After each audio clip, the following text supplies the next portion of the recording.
আজকে যে আমি ক্লাসটা নেব সেটা হচ্ছে একাদশ শ্রেণীর ক্লাস 11 এর কমার্সের তোমাদের যে কস্টিং অ্যান্ড ট্যাক্সেশন যে সাবজেক্টটা আছে, কস্টিং অ্যান্ড ট্যাক্সেশন, তার যে আমরা ইনকাম ট্যাক্স যে সংক্রান্ত যে পড়াটা শুরু করেছি আজকের দিন, আমরা জাস্ট যেটা কিছুটা এগিয়েছি, আজকে তার পরবর্তী যে অংশটা সেটা পড়বো আমরা। আজকে যেটা পড়বো আমরা বা জানবো যেটা সম্পর্কে আমরা, যে বেসিক কিছু কনসেপ্ট, আর কি জানবো, আর কিছু আমরা ডেফিনেশন জানবো, definitions under income tax act 1961।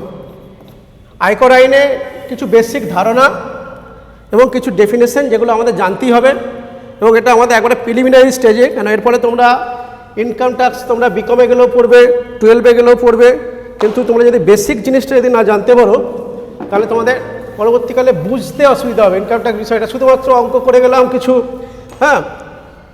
কিছু বেসিক ডেফিনেশন জানলাম না, সেটা তো ঠিক নয়। সেইগুলো জানাবার জন্য আজকে ক্লাসটা আমরা নেব। তা আগের দিন আমরা ট্যাক্স স্ট্রাকচার এবং যে ব্রিফ হিস্টোরি কিছুটা আমরা ইনকাম ট্যাক্সের আমরা ভারতবর্ষে সেটা জেনেছি। আজকে আমরা যে ইনকাম ট্যাক্সের অ্যাক্টটা আছে সেটা ইনকাম ট্যাক্স বলছি আমরা, ইনকাম ট্যাক্স অ্যাক্ট 1961। এই ইনকাম জিনিসটা কি, এটা দিয়ে আমরা ফার্স্ট আজকে স্টার্ট করবো। ইনকাম জিনিসটা কি? ইনকাম মানে আমরা নামের মধ্যেই আছে ইনকাম ট্যাক্স, তাহলে আয় জিনিসটা কি না, এই যে আয় জিনিসটা, এইটাকে ইনকাম ট্যাক্স আইন অনুযায়ী খুব ভালোভাবে ডিফাইন করা যায়নি। এর ডেফিনেশন ঠিকভাবে ইনকাম ট্যাক্স অ্যাক্ট আইনে আমরা পাই না।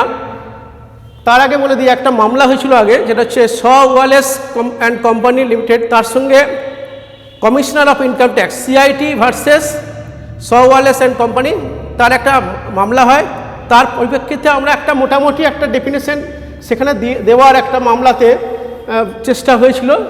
কীরকম ডেফিনেশন ছিল না, সেখানে বলা হয়েছে যে কোনো নির্দিষ্ট উৎস বা উৎসসমূহ থেকে প্রত্যাশা করা যেতে পারে এমন নিয়মিতভাবে বা নির্দিষ্ট সময়ের ব্যবধানে আগত প্রাপ্তিকে বলা হচ্ছে আয়। মামলা রায়ে বলা হচ্ছে, কি বলা হচ্ছে, নির্দিষ্ট উৎস বা উৎসসমূহ তার থেকে প্রত্যাশা করা যেতে পারে এমন নিয়মিতভাবে বা নিয়মিত সময়ের ব্যবধানে আগত প্রাপ্তিকে বোঝাচ্ছে। আর একটা ওয়ার্ড পেয়ে গেলাম, আগত প্রাপ্তি। আমি আরেকটা ওয়ার্ডকে আমি লিখে নিচ্ছি যে নিয়মিত সময়, নিয়মিত সময় বা নির্দিষ্ট সময়ের ব্যবধান থেকে যে আগত প্রাপ্তি, সেইটাকে ওখানে ইনকাম বলা হচ্ছে বা বলে ধরা হচ্ছে। কিন্তু এই যে তোমার এই রায়ের পরিপ্রেক্ষিতে যে আমরা যে ডেফিনেশনটা পেলাম, সেটাও কিন্তু স্বয়ংসম্পূর্ণ নয়। এখানে কি বলা হয়েছে, কতগুলো উৎস থাকবে, সোর্স থাকবে, উৎস বা উৎস সমূহ থাকবে, সোর্স বা সোর্সেস, যেখান থেকে আমরা নিয়মিত সময় বাদে নিয়মিতভাবে বা নিয়মিত কিছু নির্দিষ্ট সময়ের ব্যবধানে নিয়মিতভাবে রেগুলারলি পাবো, কিংবা কোনো একটা নির্দিষ্ট সময়ের বাদে আমরা যে আগত যে কোনো ধরনের প্রাপ্তিকে বলা হচ্ছে সেখানে ইনকাম। এখানে সবসময় যে নিয়মিতই হতে হবে এমন কোনো মানে নেই। এখানে দেখো ডেফিনেশনের মধ্যে একটু গন্ডগোল আছে। সেই জন্য এই ধরনের ডেফিনেশনগুলোকে বলা হয় ইনক্লুসিভ ডেফিনেশন, অর্থাৎ এই ডেফিনেশনগুলোতে আরও অনেক কিছু অ্যাড করা যাবে। আমরা সায়েন্সের ডেফিনেশনের সাথে আমাদের যে কমার্সের বা আর্টসের যে ডেফিনেশন, তার পার্থক্য আছে। আমাদের বেশিরভাগ ডেফিনেশনগুলি হচ্ছে তোমার ইনক্লুসিভ ডেফিনেশন, অর্থাৎ এর মধ্যে আরও কিছু ঢুকবে। অর্থাৎ নিয়মিত হলেই যে হবে, না হলে হবে না তা নয়। হঠাৎ করে আমি একটা লটারির টিকিট কাটলাম, লটারিতে টাকা পেয়ে গেলাম, এটা কি আমার নিয়মিত হয়? বা কোনো নির্দিষ্ট সময়ের ব্যবধানে পেলাম না। অর্থাৎ নিয়মিত হতে হবে তা নয়, এটা জাস্ট আমাদের একটা বোঝাবার জন্য একটা রায়টা দেওয়া হয়েছে। এখানে আমরা মোটামুটি বুঝতে পারছি যে এখানে অনেকগুলো সোর্স থাকবে, অর্থাৎ বিভিন্ন উৎস থেকে আমাদের কিছু প্রাপ্তি হবে। এবার এই প্রাপ্তি বলতে আমরা কি বুঝবো?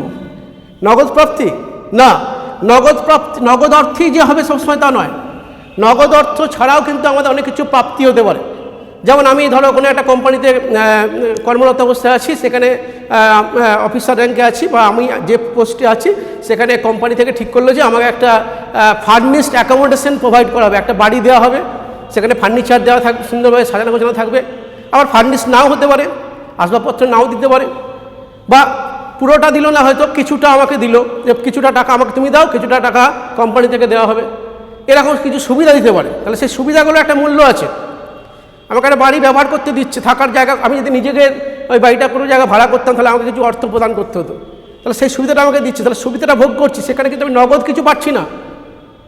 অর্থাৎ অধিকারটা পাচ্ছি কেন, আমি একটা নির্দিষ্ট র্যাঙ্কে চাকরি করি বলে এটা পাচ্ছি, সেই অধিকারটার একটা মূল্য আছে, সেটাও কিন্তু আয়। অর্থাৎ সবসময় যে নগদ অর্থই হতে হবে প্রাপ্তিটা, সেটা কিন্তু নয়, নগদ অর্থ ছাড়াও কিন্তু কোনো অধিকারের যে মূল্য সেটাও কিন্তু তোমার ইনকাম হিসেবে ধরা হবে। তাহলে আমরা একটা জিনিস বুঝতে পারছি যে এর কতগুলো সোর্স থাকবে, ঠিক আছে। সেই জন্য ইনকাম ট্যাক্স যে অ্যাক্টে কোনো সেইভাবে ডেফিনেশন না দিয়ে কি করা হলো, আমি আগেই বললাম যে ডেফিনেশন দেওয়া, ডিফাইন করা সহজে সম্ভব নয়, এগুলো হচ্ছে ইনক্লুসিভ ডেফিনেশন।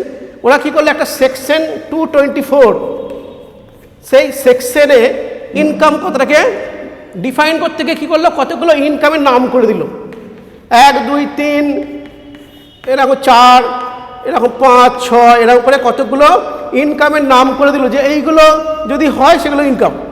অর্থাৎ ডেফিনেশন দিচ্ছে না, বলে দিল যে প্রফিটস অ্যান্ড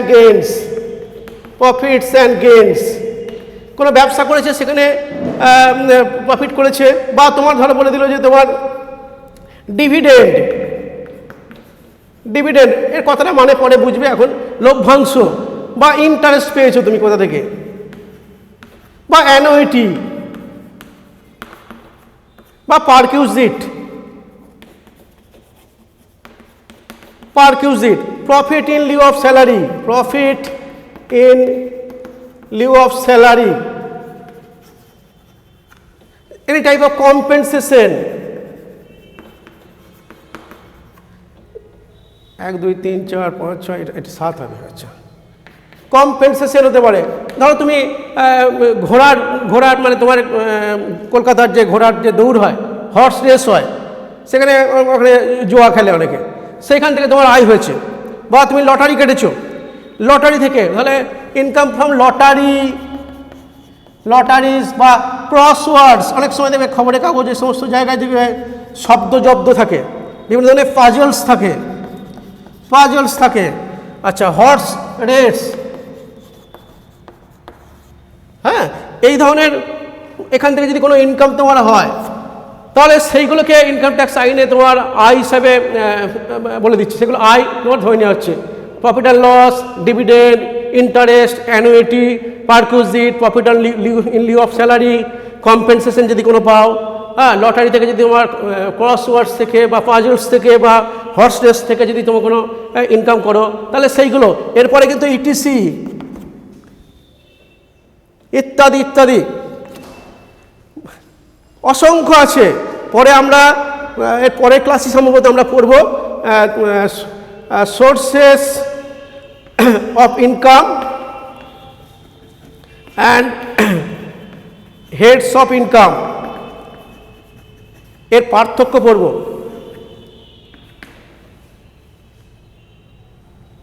আয়ের উৎস এবং আয়ের যে খাত, তার পার্থক্য আমরা যখন পড়ব তখন আমি আলাদা করে সোর্সেস অফ ইনকামটাকে বোঝাবো।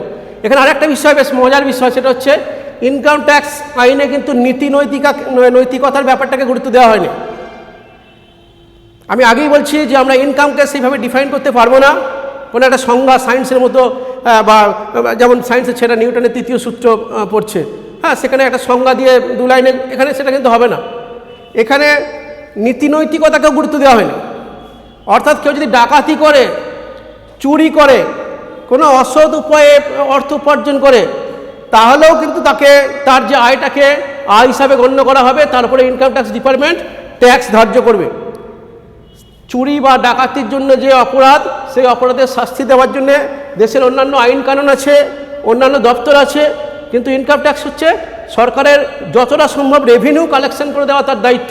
সুতরাং কোন সোর্স থেকে সেটা নৈতিকভাবে অর্জন করছো না অনৈতিকভাবে অর্জন করছো সেটাও কিন্তু তোমার দেখা হয় না, ঠিক আছে, এই ইনকাম ট্যাক্স অ্যাক্ট অনুসারে। ঠিক আছে, এবার আমি যেটা একটু আলোচনা করে নিই, তারপরে আমি একটু কেন আমরা ইনকাম ট্যাক্স দেবো। ইনকাম ট্যাক্স এই যে আয়টা হচ্ছে, এই আয়টার উপরে আমাদের ট্যাক্স দিতে হয়। সাধারণত একটা নির্দিষ্ট বছরে আমরা আয় করি, এটা আমি পরে ডিটেলসে আলোচনা আসছি। একটা নির্দিষ্ট বছরে আমরা আয়টা করি, সেটা সাধারণত এক বছর নাও হতে পারে, 7 মাস হতে পারে, 8 মাস হতে পারে। এক বছরে আমি আয়টা করছি, এই আয়ের ওপরে কর দিতে হয় তার পরের বছরে। যে বছরের আয়ের ওপরে কর দিতে হয় সেই বছরটাকে বলা হয় প্রিভিয়াস ইয়ার, বাংলায় বলা হয় পূর্ববর্তী বছর। আর আমি এই বছরে আয় করলাম, কত টাকা ট্যাক্স দেবো সেইটা যে বছরে নির্ধারণ করা হয় সেইটাকে বলা হচ্ছে অ্যাসেসমেন্ট ইয়ার। অ্যাসেসমেন্ট ইয়ার বা এটাকে বলা হচ্ছে কর নির্ধারণ বছর। কর নির্ধারণ বছর এটা সবসময় এক বছর হয়, এটা সবসময় এক বছর হবে। এই কর নির্ধারণ বছরটা সবসময় এক বছর হবে, আমি পরে ডিটেলসে আসছি। তাহলে পূর্ববর্তী বছরের যে বছরে আয় করছি সেই বছরটাকে আমরা পূর্ববর্তী বছর বলি, আমি পরে ডিটেলসে পড়ব।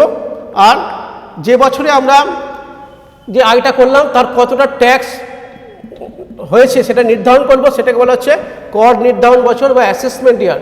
এই দুটো টার্মকে আমি পরে আলোচনা করছি ডিটেলসে। এবার বলে দিই, তোমার যে সমস্ত ধরনের আয় হলেই যে সেটাকে ট্যাক্স দিতে হবে এমন কিন্তু নয়।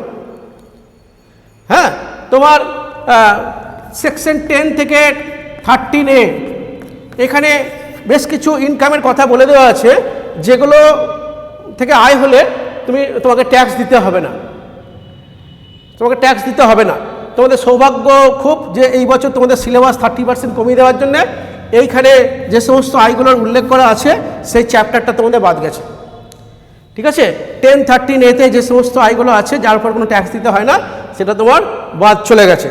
এবার কি হচ্ছে যে তুমি আয় করলেই যে ট্যাক্স দিতে হবে এমন কোনো বাধ্যবাধকতামূলক নেই, মানে বাধ্যবাধকতা নাই।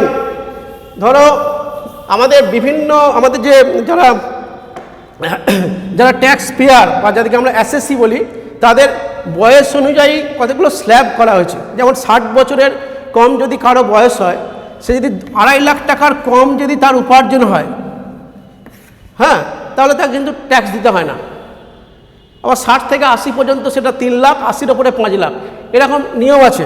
হ্যাঁ, তাহলে একটা নির্দিষ্ট সীমা পর্যন্ত যদি আমি ট্যাক্স মানে আয় করি, এবং সেই সীমাটার এই যে সীমাগুলো বলে দেওয়া আছে, 2.5 লাখ টাকার উপর যদি ছাপিয়ে যায় কোনো ব্যক্তি যার 60 বছরের নিচে বয়স, তাকে কিন্তু মানে তার ইনকামটা ট্যাক্সেবল হয়ে যাবে।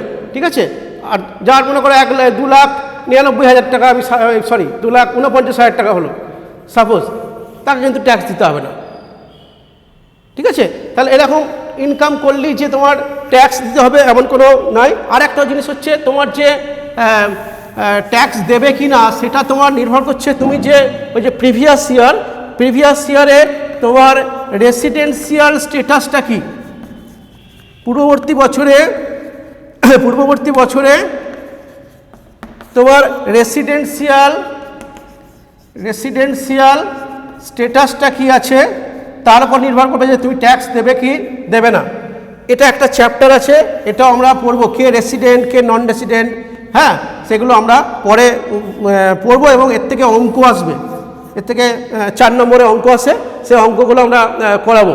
তাহলে রেসিডেন্সিয়াল স্ট্যাটাসের উপর কিন্তু এই বিষয়টা নির্ভর করবে। তাহলে এইগুলো আমাদের আয়কর আইনের কিন্তু এগুলো কমন কিছু বৈশিষ্ট্য, অর্থাৎ আমরা একটা নির্দিষ্ট বছরে, সেটা সাধারণত 1 বছর, হ্যাঁ 1 বছরে কম হতে পারে, আমরা আয় করব, সেই আয়ের ওপরে আমরা তার পরবর্তী বছরে আমরা ট্যাক্স তার নির্ধারণ করা হবে। আচ্ছা, আমি আয় করলেই যে ট্যাক্স দিতে হবে তার কোনো মানে নেই, কারণ সেখানে 10 থেকে 1013A কিছু বলে দেওয়া আছে যেগুলো তার ট্যাক্স দিতে হয় না।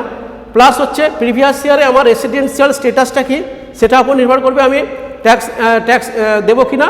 আর একটা দেখবো যে আমার যে সিলিং করে দেওয়া আছে ইনকাম ট্যাক্স আইন অনুযায়ী, যে এত টাকা পর্যন্ত ইনকাম হলে তোমাকে ট্যাক্স দিতে হবে, এরকম যে সিলিংগুলো করে দেওয়া আছে, নির্দিষ্ট সীমার বেশি যদি আয় হয়ে যায় তাহলে সেক্ষেত্রে তোমাকে ট্যাক্স দিতে হবে এইগুলো। এবার আমার যেটা বলতে যাচ্ছিলাম সেটা হচ্ছে তো তোমার ট্যাক্স কেন দেবো। ট্যাক্স জিনিসটা দিতে খুব গায়ে লাগে, বিশেষ করে ইনকাম ট্যাক্স। ইনকাম ট্যাক্স আগের দিনে আমি বলেছিলাম এটা হচ্ছে একটা ডাইরেক্ট ট্যাক্স। ডাইরেক্ট ট্যাক্স সরাসরি ট্যাক্স দিতে এটা আমাদের একটু খারাপ লাগে, এটা দিতে চাই না।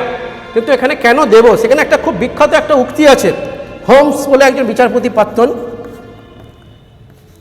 তিনি একটা সুন্দর একটা কমেন্ট করেছেন, সেটা হচ্ছে যে taxes are what we pay for civilized society. Taxes are what we pay for civilized society. Taxes are what we pay for civilized society, and I like to pay taxes. With them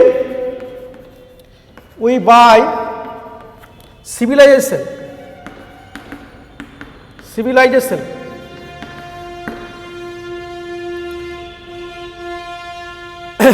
কি বলছেন যে taxes are what we pay for civilized society, একটা সভ্য সমাজ,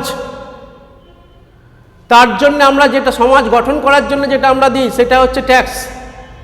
I like to pay taxes, আমি tax দিতে ভালোবাসি, কেননা with them we buy civilization. Tax দিয়ে আমরা সভ্যতাকে ক্রয় করি, সভ্যতাকে আমরা কিনি ট্যাক্সের মাধ্যমে।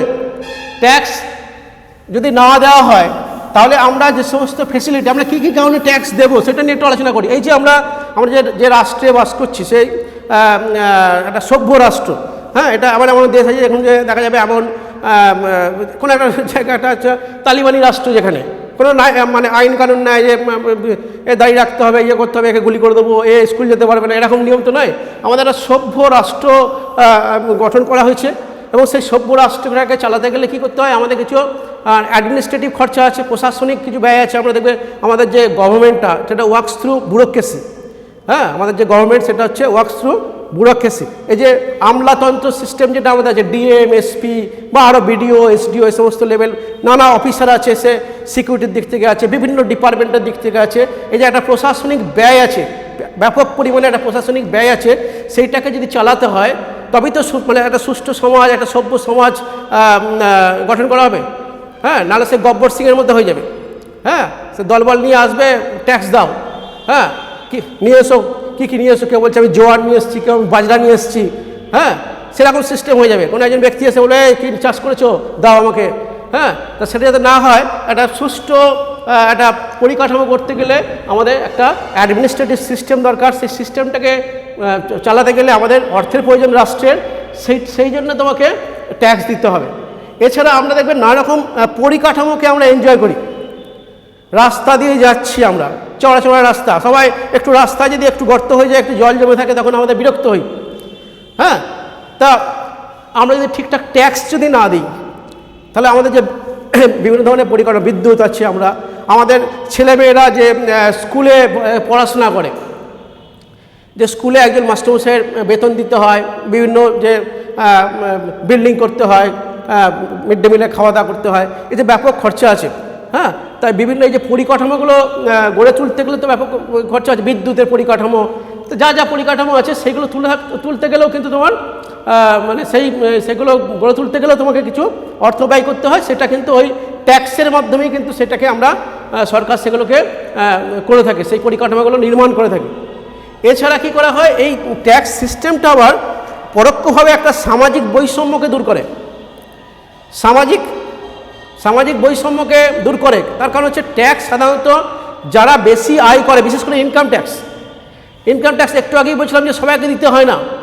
আমাদের দেশে যে আর্থিক বৈষম্য আছে, ধনী দরিদ্র এই সমস্ত নানা রকম বৈষম্য আমাদের দেশে আছে, এই বৈষম্যটা কিন্তু অনেকটা এই আয়করের মাধ্যমে অনেকটা কমে। কেন আয়কর সাধারণত যারা বেশি অর্থ উপার্জন করে, যাদের আয় বেশি, তাদের উপরে আয়করটা বেশি, তাদেরকে আয়করটা বেশি দিতে হয়, সেটা আলটিমেটলি তাদের অর্থের পরিমাণ কমে যায়। যার ফলে কী হচ্ছে, তোমার ধনী দরিদ্রের যে বৈষম্য যেটা আছে, যেটা আরও ব্যাপক হতো। আমি যদি আয়কর যদি না ধার্য করতাম তাহলে যেটা আরও ব্যাপক হতো, সেটা কিছুটা হলেও কমে। এবং এই আয়করটাকে সরকার একটু মুদ্রাস্ফীতি দমন করার জন্য, যে ইনফ্লেশন মুদ্রাস্ফীতি, হ্যাঁ, সেই মুদ্রাস্ফীতি আমি কাকে বলে আর যাচ্ছি না, তা এই ইনফ্লেশনটাকে দমন করার জন্য এটাকে কাজে লাগায়। মানুষের কাছে যদি বেশি ট্যাক্স চাপিয়ে দেওয়া হয়, মানুষের অটোমেটিকলি পকেটে পয়সা কমে যাবে। পকেটে পয়সা কমে যাওয়ার মানেই হচ্ছে টাকার পরিমাণ তোমার কমে আসছে, তুমি বেশি পরিমাণ জিনিস কিনতে পারবে না। বেশি পরিমাণ জিনিস কিনতে না পারার ক্ষমতা কমে গেলেই তোমার জিনিসপত্রের দাম কিন্তু তোমার কমতে থাকবে। সেখানে ইনফ্লেশনটাকে কন্ট্রোল করার জন্য এই ইনকাম ট্যাক্সটাকে মানে ধার্য করা হয়। আর একটা ব্যাপার হচ্ছে, যেটা হচ্ছে ইনকাম ট্যাক্স তোমার পরোক্ষভাবে মূলধন গঠনে সাহায্য করে, পরোক্ষভাবে মূলধন গঠনে সাহায্য করে। যেমন ইনকাম ট্যাক্সে আমরা পরবর্তীকালে দেখব যে আমাদের বিভিন্ন সেকশনে 80C থেকে 80U এখানে অনেক ছাড়ের কথা উল্লেখ করা আছে। হ্যাঁ, অনেক ছাড়ের কথা উল্লেখ আছে। সেই ছাড়গুলোতে এমন কিছু কিছু আছে যেখানে, যে এখানে যদি তুমি টাকা জমাও, LICর যদি এই পলিসি করো, বা ন্যাশনাল পেনশন ন্যাশনাল যে পেনশন স্কিম, সেখানে যদি তুমি টাকা রাখো, তাহলে সেক্ষেত্রে তোমার ইনকাম ট্যাক্সে তুমি কিছুটা ছাড় পাবে। মানুষ কী করবে, ওই ন্যাশনাল পেনশন স্কিম সেখানে টাকা রাখবে, তাতে তার সঞ্চয় বাড়বে। সঞ্চয় মানে বাড়া মানেই তার মূলধন গঠন হবে, এবং তার যে সামাজিক নিরাপত্তা এবং ভবিষ্যতের নিরাপত্তা বাড়বে। LIC করলে তার যে নিরাপত্তা, পরিবারের যে নিরাপত্তা, সেটা বাড়বে। ঠিক আছে, তাহলে এরকম বেশ কিছু কিছু ছাড় দেওয়া হয়। স্বাস্থ্য বিমা করলে, হ্যাঁ, তোমার মেডিকেলের যে এক্সপেন্সেস, তুমি একবার যদি নার্সিংহোমে ভর্তি হও, সেখানে কয়েক লাখ টাকা বিল হয়ে যাচ্ছে। তাহলে সেখানে তোমার যদি হেলথ ইন্স্যুরেন্স যদি তুমি করে থাকো, তাহলে সেক্ষেত্রে তুমি যে সেকশন আছে, সেই সেকশন 80D, সেখান থেকে তুমি ছাড় পাবে। হ্যাঁ, তা এগুলো করার ফলে কী হচ্ছে, মানুষের মূলধন, সেই মূলধনটা গঠন হয়। ঠিক আছে, মানুষের সেভিংস বাড়ে, মানুষের জীবনযাত্রার মানটা অনেক বেশি উন্নত হয়, স্ট্যান্ডার্ড অফ লিভিংটা অনেক ভালো হয়। ঠিক আছে, তাহলে এই সমস্ত কারণগুলো কি বললাম, যে আমাদের যে বিশাল যে প্রশাসনিক ব্যয় আছে, সেটাকে মেটাবার জন্যে, পরিকাঠামো তৈরি করার জন্যে, বিভিন্ন ধরনের উন্নয়নমূলক কাজ করার জন্যে, আমাদের যারা ট্যাক্স পেয়ার তাদের মূলধন গঠনের জন্যে, হ্যাঁ, নানা কারণে, এবং ইনফ্লেশনকে কন্ট্রোল করার জন্যে, এবং ধনী দরিদ্রর যে বৈষম্য আছে আমাদের, সেই বৈষম্যটাকে কমাবার জন্য আমাদের এই ইনকাম ট্যাক্স নেওয়া হয়। এটা আমরা দিই এবং প্রত্যেকে দেওয়া উচিত। এই কারণে না, এটার দ্বারা আমরা একটু আগে যে একটা ডেফিনেশন বললাম, যে আমরা একটা সভ্য সমাজ গড়ে তুলতে পারি। ঠিক আছে, এবার আমি আসবো যেগুলো খুব গুরুত্বপূর্ণ, সেগুলো হচ্ছে কিছু ডেফিনেশনকে নিয়ে আমরা আলোচনা করব। প্রথম যেটা হচ্ছে পার্সন বা পার্সনস, যা হোক, ব্যক্তি, পার্সনই বলি, পার্সন, ব্যক্তি। প্রথম যে আমরা আলোচনা করব ব্যক্তি। এমনি আমরা জেনারেল যদি কাউকে জিজ্ঞাসা করি যে ব্যক্তি, হ্যাঁ, বলতে কী বোঝো, সবাই বলে দেবে রাম সাম যদু মধু আমি, হ্যাঁ, তা এগুলো হচ্ছে ব্যক্তি। হ্যাঁ, কিন্তু ইনকাম ট্যাক্স আইনে কিন্তু ব্যক্তি বলতে আমরা যেটা বুঝি, আমরা ব্যক্তি বলতে বুঝি যে কোনো একজন জীবিত ব্যক্তিকে বুঝি। যে কেউ মানে যাকে জিজ্ঞাসা করবো সেই হলো একজন জীবিত, মানে যার রক্ত মাংসের একটা দেহ আছে, যে বেঁচে আছে, এরকম একজন ব্যক্তিকে আমরা বুঝবো।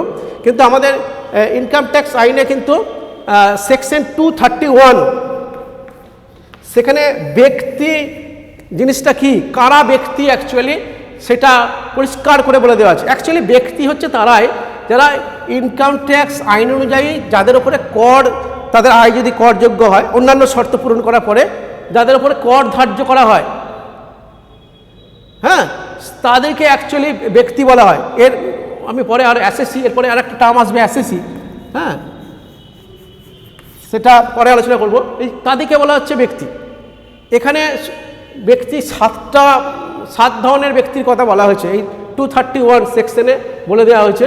যারা ইনকাম ট্যাক্স আইন অনুযায়ী তারা ব্যক্তি হিসাবে গণ্য হবে, তারা রক্ত মাংসের শরীরের হোক বা না হোক। যেমন ফার্স্ট হচ্ছে স্বতন্ত্র ব্যক্তি বা ইন্ডিভিজুয়ালস।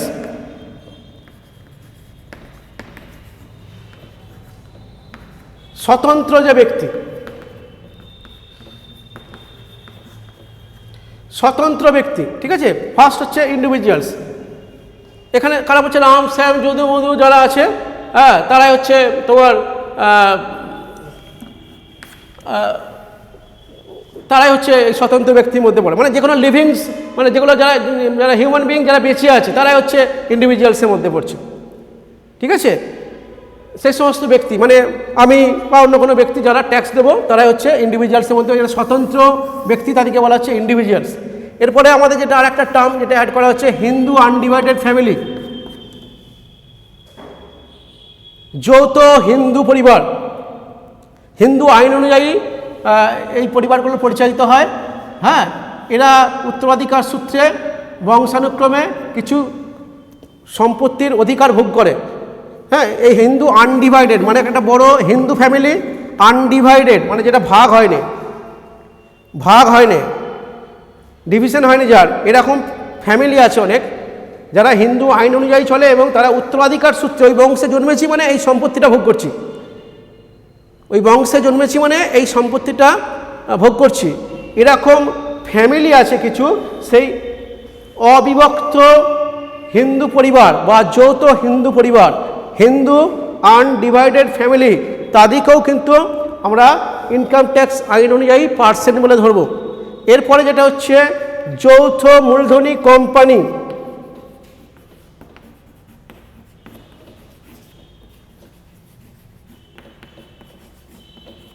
এটা সম্ভবত সেকশন হচ্ছে 217 সম্ভবত, আমার যতদূর মনে পড়ছে 217, ঠিক আছে। এই সেকশনে বলে দেওয়া আছে যে যৌথ মূলধনী কোম্পানি, এখানে যৌথ মূলধনী কোম্পানি কোনগুলো না, যে সমস্ত ভারতীয় কোম্পানি, যে কোনো ভারতীয় কোম্পানি যৌথ মূলধনী কোম্পানি, ভারতীয় হতেই হবে এমন কোনো মানে নেই। কোনো বিদেশি কোম্পানি বিদেশি মানে বিদেশের আইন দ্বারা প্রতিষ্ঠিত ভারতের বাইরে গড়ে উঠেছে এরকম কোনো কর্পোরেট বডি, এরকম কোনো কর্পোরেট বডি হলে সেটাও কিন্তু তোমার কোম্পানি। শুধু তাই নয়, তোমার কোনো একটা প্রতিষ্ঠান বা সংস্থা সেটা বিদেশি হতে পারে, ভারতীয় হতে পারে, নিবন্ধিত হতে পারে, অনিবন্ধিত হতে পারে, অর্থাৎ রেজিস্ট্রেশন থাকতে পারে তার রেজিস্ট্রেশন নাও থাকতে পারে, সে ভারতীয় হতে পারে, বিদেশি হতে পারে। এরকম কোনো যদি সংস্থা যেগুলোকে সিবিডিটি, আমি আগের দিন ফুল ফর্মটা বলেছিলাম, central board of direct taxes, সে যদি কোম্পানি বলে বিবেচিত করে, এই CBDT central board of direct taxes যদি বিবেচনা করে যে এই সমস্ত সংস্থাগুলো যেগুলো মানে ভারতীয় হতে পারে, তারা বিদেশি হতে পারে, যেগুলো নিবন্ধিত হতে পারে, অনিবন্ধিত হতে পারে, এই সমস্ত কোম্পানিগুলোকে যদি ওই সিবিডিটি যদি কোম্পানি হিসেবে মান্যতা দেয় তাহলে সেগুলো কোম্পানি হবে। তাহলে কি বললাম, একটা হচ্ছে ভারতীয় কোম্পানি, যে কোনো ভারতীয় কোম্পানি, দ্বিতীয় হচ্ছে বিদেশি আইন দ্বারা ভারতের বাইরে গঠিত কোনো কোম্পানি, 3 নম্বর হচ্ছে সিবিডিটি যাদেরকে কোম্পানি বলে মান্যতা দিচ্ছে সেইগুলো হচ্ছে কোম্পানি। এগুলো হচ্ছে কিন্তু তোমার পার্সেন্ট, ঠিক আছে। এরপরে হচ্ছে ফার্ম, অংশীদারি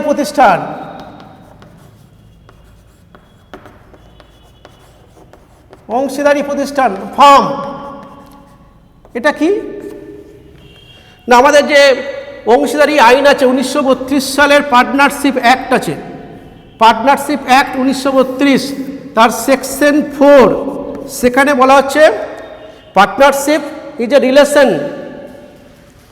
between persons who have agreed to share of profit of a business carried on by all or any of them acting for all। অর্থাৎ কোনো একটা ব্যবসার মুনাফাকে বন্টন করার জন্যে 2 বা ততোধিক ব্যক্তি যখন একটা চুক্তি করে এবং চুক্তির ভিত্তিতে যদি কোনো সম্পর্ক তৈরি হয় তাহলে সেই সম্পর্কটাকে আমরা বলবো পার্টনারশিপ। সেখানে বলে দেওয়া হচ্ছে মিনিমাম 2 জন লাগবে। 1956 সালের আইন অনুযায়ী হচ্ছে ম্যাক্সিমাম 20 জন ব্যক্তি মিলে পার্টনারশিপ করা যায় 1956 সালের কোম্পানিজ অ্যাক্ট অনুযায়ী। কিন্তু এখন চেঞ্জ হয়ে গেছে, এটা এখন হয়ে গেছে তোমার একটা আইন হয়েছে কোম্পানিজ মিসলেনিয়াস রুলস, কোম্পানিজ অ্যাক্টে বলা হয়েছে এখন 100 জন পর্যন্ত হতে পারে কেন্দ্রীয় সরকার চাইলে, এই 20 জনটা। এখনও পর্যন্ত বিভিন্ন বইয়ে কিন্তু 20 জনই আছে। বিভিন্ন বই আমাদের হাতে যে টেক্সট বইগুলো আছে সেই টেক্সট বইয়ে কিন্তু 20 জনের কথাই আছে, অর্থাৎ মিনিমাম 2 জন লাগবে, ম্যাক্সিমাম 20 জন লাগবে, ম্যাক্সিমাম 20 জন, তার বেশি ছাপাতে পারবে না। কিন্তু এটা 1956 সালের কোম্পানি আইন অনুসারে। কিন্তু এখন যে 2013 সালের যে কোম্পানিজ অ্যাক্ট চালু হয়েছে সেইখানে কিন্তু নতুন প্রভিশন তৈরি হয়েছে, সেখানে সম্ভবত 464 সেকশন 464 কোম্পানিজ অ্যাক্টের, কোম্পানিজ অ্যাক্ট 2013 সেকশন সম্ভবত 464 আমার যতদূর মনে পড়ছে। সেইখানে এখন বলে দিচ্ছে যে 100 জন পর্যন্ত কেন্দ্রীয় সরকার পার্টনার মানে মেম্বার করতে পারে। যদিও কেন্দ্রীয় সরকার পরে একটা ওই কোম্পানিজ মিসলেনিয়াস রুলসে সেখানে এখন পর্যন্ত লিমিটটা রেখেছে 50 জন। যাক, এটা নিয়ে বিভ্রান্তি আমার মধ্যেও আছে কিছুটা, তোমাদের এই পরে যখন ক্লাস শুরু হবে এটা নিয়ে বিভিন্ন বইয়ে যেহেতু এখনও 20টা করে দেওয়া আছে সেগুলো, সেই জন্য এটা নিয়ে তোমাদের মধ্যে বিভ্রান্তি একটা আছে, বা এটা পরে আমি আরও ক্লিয়ার করবো এই জায়গাটা। শুধু জেনে রাখো যে অংশ, আর এখানে আরেকটা বলে রাখি, এখানে যদি ব্যাংকিং ব্যবসা হয় তাহলে কিন্তু ম্যাক্সিমাম 10 জন। এই পার্টনারশিপ যে ফার্ম যদি ব্যাংকিং অর্থাৎ কোনো আর্থিক লেনদেনের সঙ্গে যুক্ত থাকে এরকম সেরকম প্রতিষ্ঠান হলে 10 জনের বেশি পার্টনারশিপের মেম্বার হতে পারবে না, মিনিমাম 2 জন, ম্যাক্সিমাম 10 জন ব্যাংকিং প্রতিষ্ঠানের ক্ষেত্রে। অন্যান্য প্রতিষ্ঠানের ক্ষেত্রে আমি কি বললাম, আগের নিয়ম অনুসারে 20 জন, এখন নতুন নিয়ম অনুসারে 100 জন পর্যন্ত করতে পারে। কিন্তু কেন্দ্রীয় সরকার এখনও পর্যন্ত যে করেছে তাতে 50 জনের বেশি অনুমোদন দেয়নি। এখনও পর্যন্ত যে কোম্পানিজ যে মিসলেনিয়াস রুলস সেইখানে এখনও পর্যন্ত 2014 সালে সেটা হয়েছে, কোম্পানিজ অ্যাক্ট নতুন করে হয়েছে 2013, আর কোম্পানিজ যে রুলস যেটা বলছে সেটা 2014, সেইখানে কিন্তু 50 জনের বেশি অনুমোদন দিচ্ছে না। তাহলে এরকম একটা প্রতিষ্ঠান, সেটাও কিন্তু ফার্মটাও কিন্তু তোমার কী হবে, তোমার পার্সন হিসেবে বিবেচিত হবে, যারা নিজেদের মধ্যে একটা চুক্তি করেছে এবং কোনো একটা কারবার পরিচালনা করবে, সকলে করতে পারে বা সকলের পক্ষে একজন পরিচালনা করতে পারে কারবারটা, এবং সেই চুক্তিবদ্ধ হয়ে তারা একটা প্রতিষ্ঠান তারা তৈরি করেছে। ঠিক আছে, তা এটা গেল। এবার আমি এরপরে যেটা আসছে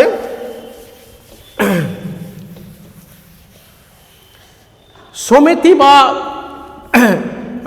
ব্যক্তিবর্গের সংস্থা, হ্যাঁ এটাকে বলা হয়, এটা কত নম্বর যাচ্ছে, 5 মনে নেই, 5 নম্বর হবে হয়তো, হ্যাঁ, association of person and body of individuals. Association of persons, persons বলতে আমাদের যে এই যে 231-এ যাদেরকে পার্সেন্ট বলা হচ্ছে তারা মিলে, 231 সেকশনে যাদেরকে পার্সেন্ট বলা হচ্ছে, আমি এখন যেটা যাদেরকে পার্সেন্ট বলছি, তারা মিলে যদি কোনো একটা অ্যাসোসিয়েশন তৈরি করে কোনো আর্থিক কার্যাবলী পরিচালনা করার জন্যে, কোনো অর্থনৈতিক কার্যাবলী পরিচালনা করার জন্যে 231-এ যারা পার্সেন্ট, অর্থাৎ একটা কোম্পানি হতে পারে, একটা পার্টনারশিপ ফার্মও হতে পারে, হ্যাঁ, তারা মিলে যদি একটা অ্যাসোসিয়েশন তৈরি করে কোনো অর্থনৈতিক কার্য পরিচালনা করার জন্যে, তাদেরকে বলা হবে অ্যাসোসিয়েশন অফ পার্সন। মনে রাখতে হবে এরা কিন্তু পার্টনারশিপ আইন অনুযায়ী গড়ে ওঠেনে, কেন পার্টনারশিপে দেখলে একই বৈশিষ্ট্য, সেখানেও 2 বা ততোধিক ব্যক্তি মিলে পার্টনারশিপ করছে, তাহলে পার্থক্যটা কোথায়? না, এরা হচ্ছে পার্টনারশিপ আইন অনুযায়ী মানে পরিচালিত হয় না, পার্টনারশিপ আইন অনুযায়ী এরা পরিচালিত হয় না। এরা বডি অফ ইন্ডিভিজুয়ালস, দেখো ইন্ডিভিজুয়ালস প্রথম যে টপিকটা আমাদের ছিল 1 নম্বর যেটা দিয়ে শুরু করেছিলাম, ইন্ডিভিজুয়ালস মানে স্বতন্ত্র ব্যক্তি, গঠনটা প্রায় একই। পার্সন বলতে সেখানে জীবিত ব্যক্তি নাও থাকতে পারে, আর এখানে হচ্ছে বডি অফ ইন্ডিভিজুয়ালস মানে হচ্ছে স্বতন্ত্র ব্যক্তি যখন থাকবে, তারা মিলে যদি একটা সংস্থা গড়ে তোলে যার উদ্দেশ্য হবে কোনো একটা অর্থনৈতিক কার্যকে পরিচালনা করা, তাহলে সেটাকে বলা হবে বডি অফ ইন্ডিভিজুয়ালস। আমাদের কোঅপারেটিভের ব্যাপারটা এখানে খুব একটা ডিফাইন করা নেই, অনেক বিভ্রান্তি তৈরি হয় কোঅপারেটিভটাকে, এটা বডি অফ ইন্ডিভিজুয়ালসে পড়বে না, এর মধ্যেই পড়ে আর কি, মানে এই হেডের মধ্যেই পড়ে আর কি। এই পার্সন যখন সেটা ইনকাম ট্যাক্স আইন ঠিক করে কাকে কীভাবে ধরবে, হ্যাঁ, মানে এই ধরনের সংস্থা আর কি কোঅপারেটিভটা। আচ্ছা, এবার 6 নম্বর হচ্ছে লোকাল অথরিটি, স্থানীয় কর্তৃপক্ষ।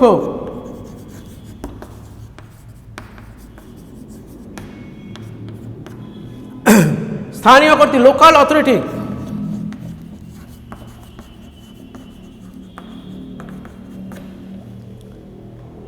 লোকাল অথরিটি কোনগুলো? জেলা পরিষদ, পৌরসভা, যাদেরকে সরকার থেকে একটা ফান্ড দেওয়া হয় নিয়ন্ত্রণ করার জন্য, তাদের জন্য বাজেট বরাদ্দ হয় এবং তারা একটা কোনো নির্দিষ্ট এলাকার একটা জেলার বা একটা পৌরসভার দায়িত্ব নেয়, এরকম কিছু অথরিটি মানে তাদেরকে সরকার থেকে দেওয়া হয়। এই ধরনের যে তোমার সংস্থাগুলো আছে, জেলা পরিষদ, পৌরসভা, এরা হচ্ছে এই লোকাল অথরিটির মধ্যে পড়ে, এদেরকেও ওই পার্সন হিসেবে ধরা হয়। হ্যাঁ, তা এর পরে যেটা পড়ে থাকে নাম্বার 7, 7টা আমি বলেছিলাম, এরপরে যেটা পড়ে থাকে সেটা হচ্ছে কৃত্রিম ব্যক্তি, আইনগ্রাহ্য ব্যক্তি।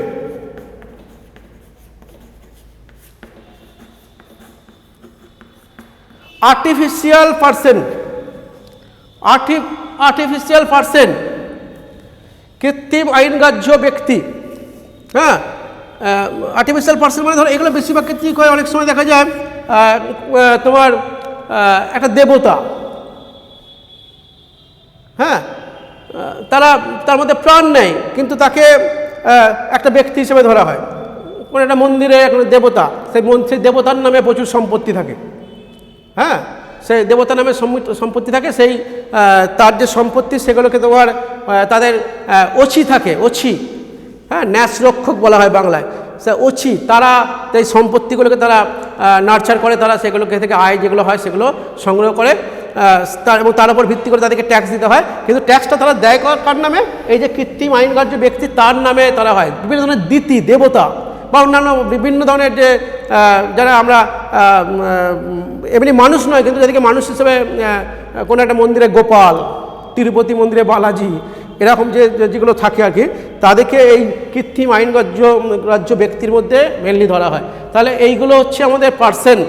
সেকশন 231-এ তোমরা যে কোনো একটা বইকে ফলো করবে, সেই বইয়ে তোমরা দেখবে যে এইগুলো দেওয়া আছে। হ্যাঁ, তোমরা নিজেরা একটু ভালো করে পড়বে, নিজেরা বই না পড়লে কনসেপ্ট কিন্তু তৈরি হবে না। নিজে যত পড়বে তত বেশি কনসেপ্ট তৈরি হবে।